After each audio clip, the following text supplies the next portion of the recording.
This video, we're going to look at the top 5 most common questions that are asked in Baskin Robbins interviews, and I'm going to help you plan fantastic answers that will get you hired by the company. So let's start with a question that they are extremely interested in the answer to, which is simply, what times can you work at Baskin Robbins? And what a lot of people do is they answer this question completely wrong, and it throws the whole interview. So I'm going to teach you a great system for answering this question that really gets hiring managers and store managers interested in hiring you.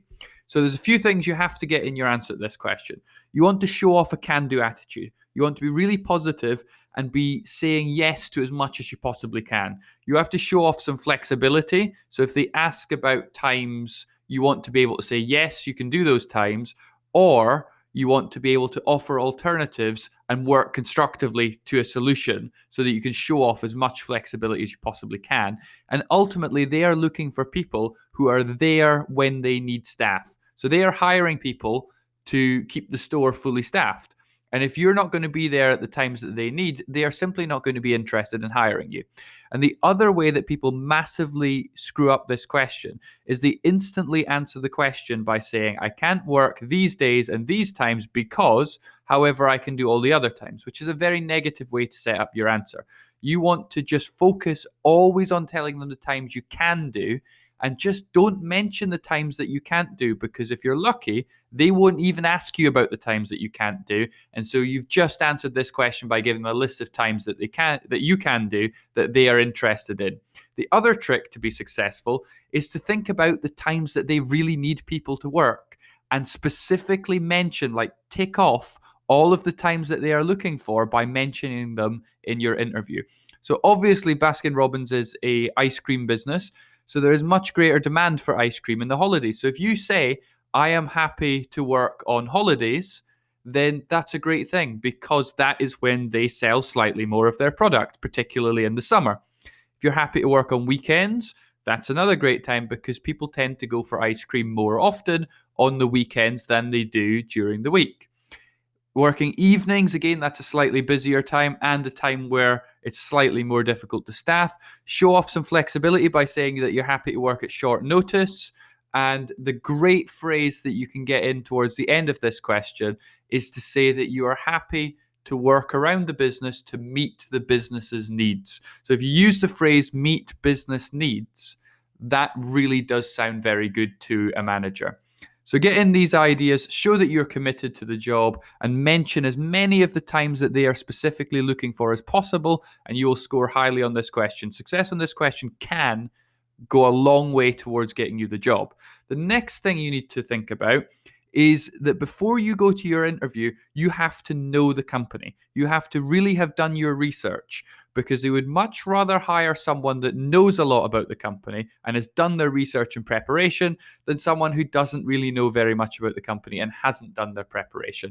And you'll find that by knowing a lot of these things, that you will find lots of opportunities throughout the interview to drop in these little bits of knowledge that all put the manager in a positive frame of mind about you.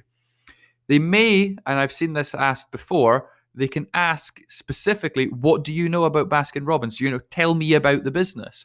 And they want to see that you've done some research. So you need to start by knowing all of the obvious things. So what are the things that everybody knows? So they know that Baskin Robbins sells sundaes, that you can order cakes, that you can order online, that there's drinks available. These are the things that everyone knows, and often people will know about the free samples that are often given out. Then you have to go one level further and show that you've actually done some research.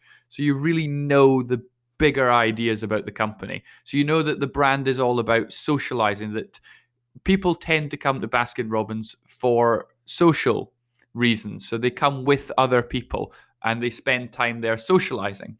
So that is a key part of the brand. They've got international stores, so they're not just in the US, they have stores all across the world. You should also know about the idea of a franchise. So that means that some stores are owned by Dunkin' Brands, the parent company. Some stores are owned by groups that own maybe 100 different Baskin Robbins stores, and there will be some that are owned by just one person or as a partnership. And so you may be applying and being interviewed by the store owner, or you may be interviewed by a manager, or you may even be interviewed by someone that is a manager of several stores. And you want to find out, as far as possible, what type of store you're applying to, because that will change how you are in the interview. Are you applying to someone's business, or are you applying to this big corporate company? And that's going to affect your answers to some of the questions. Then the last thing you need to do is you need to show that you've got some specialist knowledge. So you can go all the way back to its founding in 1945. You can mention that the company started from Burt Baskin and Irv Robbins merging their two ice cream companies together to form Baskin Robbins. You can also mention one thing that when you see it, you never unsee it, is that in the logo, you can see 3 in 1, and that represents the original 31 flavors. Though, because of specials and promotions and other things, there is actually more than 31 on offer, and you should be aware of that. So get as many of these ideas in as you can, and you're likely to be successful. My other top tip is to just spend some time, read Dunkin' Brand's annual report, because that'll give you some fantastic information about the parent company and some good information about how Baskin Robbins is doing in the marketplace. So that's worth an investment of some time. The next question that often comes up, and it can be asked in various ways, so I'm going to teach you it in a way that is dynamic so that you can adapt it to different situations. So you could be asked how you will handle a customer complaint, or you could be asked about how you would handle an angry customer. So for this question, we're going to look at how you would manage an angry customer complaint, because that covers lots of different possibilities. Even if you're asked about a rude and abusive customer, anything like this you can answer with this method. So anything to do with complaints or negativity from customers, the first thing you have to be sure to reassure them of is that you're going to behave as a professional at all times and that you're going to remain calm. You're never going to raise your voice. You're never going to argue back. You're going to be polite. You're going to be professional, and you're going to represent the Baskin Robbins brand very well. The next thing you say is that you're going to know the Baskin Robbins policies and you're going to follow the policies. Those policies have been carefully thought out by very senior people, and they are consistent across the whole brand. And so you need to be aware of what the exact policy is. So in which situations are you allowed to give a refund? Do you need to get manager approval for that refund? If you're giving something free to a customer because the company has done something wrong, is that permitted? Is that not permitted? Does that have to be approved by a manager? These are the sort of things that you need to mention, is that in response to a customer's complaint, you're going to follow the company's policies in resolving that. Another great thing to mention whenever you're asked about an angry customer or anything negative is to use the phrase de-escalation techniques. So you're looking to make sure that every customer has a positive experience. You're going to calm everyone down.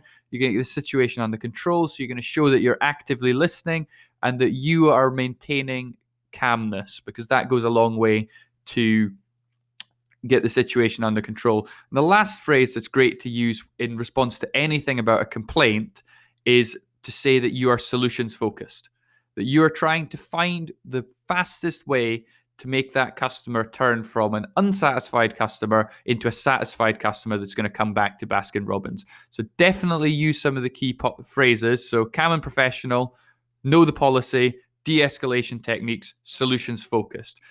I would recommend you write those down or remember those, get those ideas in to any question about a complaint or dealing with an angry customer, and you will be phenomenally successful in that question.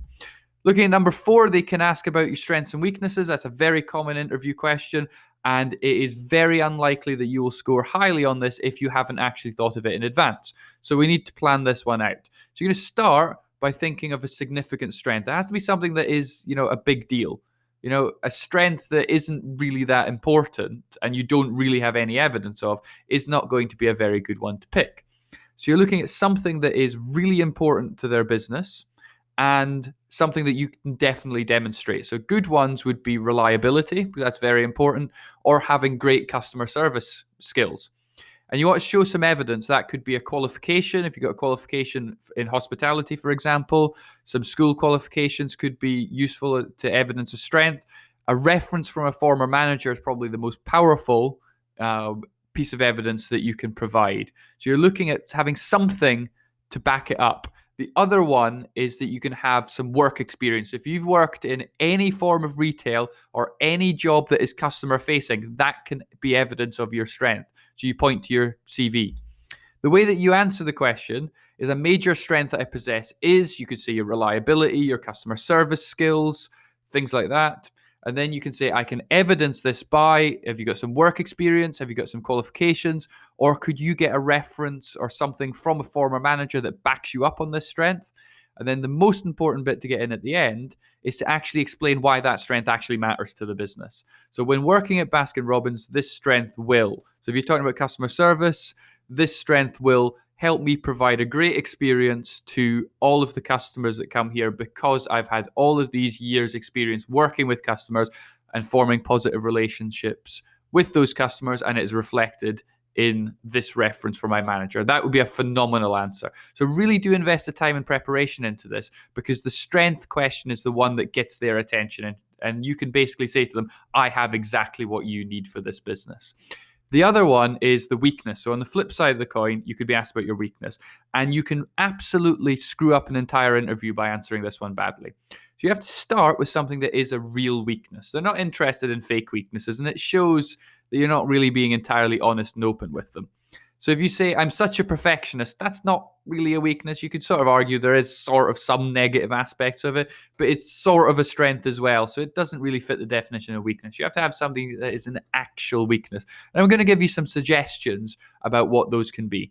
The next thing you have to do is you have to talk about what you're actually doing to fix it. You have to be doing something about it. You don't want to focus on why this weakness is going to make you terrible at your job. You want to focus on how you're going to get over this weakness so that it's not actually going to have any impact in the long run. The next thing you have to be absolutely sure of is that this weakness is something that they don't care about. So if you say a weakness that doesn't make any difference whatsoever to your ability to do the job, but is actually a weakness, then you're not going to be marked down on it. So for example, saying my body odor is often really bad, that is probably going to lose you the interview, because they're just not going to employ people that smell. That's just not going to happen. So don't mention anything that is a real big weakness. Some ideas you might have for weaknesses are shown at the bottom. So delegating, spelling, or only speaking one language. Because if you're applying for an entry-level job, if you're applying for manager, don't pick delegating. So if you're applying for entry level, you're not going to actually be delegating anything to anyone. So that's, getting people to do jobs for you. So instead of taking everything on yourself, you're getting other people to do these jobs. And that is a real skill. You may develop that as you move up in the company, but you're not going to have that straight away. Spelling, probably not going to be a big problem, because it's unlikely, if you're not applying for a management job, that you're ever going to have to do very much spelling. Speaking only one language is going to be a weakness held by the vast majority of people applying. I would only recommend you don't use this one if you're applying to, say, a predominantly Spanish-speaking area with a very high immigrant population. Then that might be a disadvantage, because they would prefer people that could speak that language, for example. So unless you're going up against other people that probably do speak multiple languages, that's a fairly good weakness to get across. So the way that you structure your answer is shown on the right. So a weakness I'm currently working on is, see, working on suggests you doing something about it, and it's not going to be so negative. Pick a weakness that really doesn't matter to the company, and then say, to overcome this weakness, you're going to take an online course, you're going to get some support from the company, hopefully. You're going to develop this over time as you progress. So do something about it. And then the last question is, where do you see yourself working 5 years from now? And after we answered this one, I'm going to share with you some questions that you could ask them at the end of the interview. That's also very important. So to answer the where you see yourself in 5 years from now question, you have to think about, what does typical progression look like? So remember, you might be being interviewed by a manager. So it's perhaps not appropriate to say that you're going to be an area manager or one level above them, because that's not going to come across very well. If you're being interviewed by an assistant manager as well, I would say in 5 years' time, an assistant manager is a reasonable sort of progression. So you can look on LinkedIn at people who work there and see what typically in your area the progression looks like. So then you need to talk about, what development will you do? So it's not good enough to say, I want to move up. You have to say why.